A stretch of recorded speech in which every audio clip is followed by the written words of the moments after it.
नमस्कार मंडळी, आज प्रवासाचा 16वा दिवस. आज रविवार असल्यामुळे इथल्या बाजाराचा एकदम वेगळीच मजा असते. लोकांची गर्दी असते, लगबग असते, धावपळ असते, हे सगळं असतं. पण त्यामध्ये सुद्धा आज एक गोष्ट घडली. ती गोष्ट म्हणजे काही आपले जुने कस्टमर आले होते.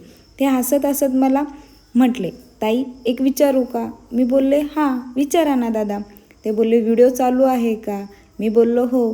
ताई, मागच्या व्हिडिओमध्ये मी दिसलो होतो तंदूर वडापाव खाताना आणि ते मित्रांपर्यंत पोहोचला व्हिडिओ आणि त्याने मला शेअर केलं आणि ते बोलतात, एकटाच खायला गेला होतास, आम्हाला नेला नाहीस, असे ते मला सारखे चिडवत होते. म्हणून त्यांनासुद्धा आज मी घेऊन आलो आहे असे ते बोलायचे. रविवारचा बाजार आणि त्यामध्ये गरमागरम तंदूर वडापावचा सुगंध आणि कस्टमरचं प्रेमळ सपोर्ट. खरंच आजचा दिवस खूप स्पेशल झाला.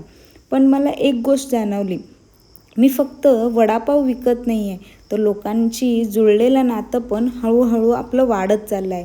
कोणी भाऊ झाला, तर कोणी काका झालं, कोणी मावशी झाली, तर कोणी ताई झालं. खरंच हेच माझ्यासाठी मोटिवेशन आहे. पुढे अजून आपल्याला प्रवास एकत्र करायचा आहे. असेच मजेशीर आणि खऱ्या क्षणासाठी सपोर्ट करत राहा आणि भेटू पुढच्या व्हिडिओमध्ये. तोवर व्हिडिओला लाईक, शेअर आणि कमेंट करायला विसरू नका.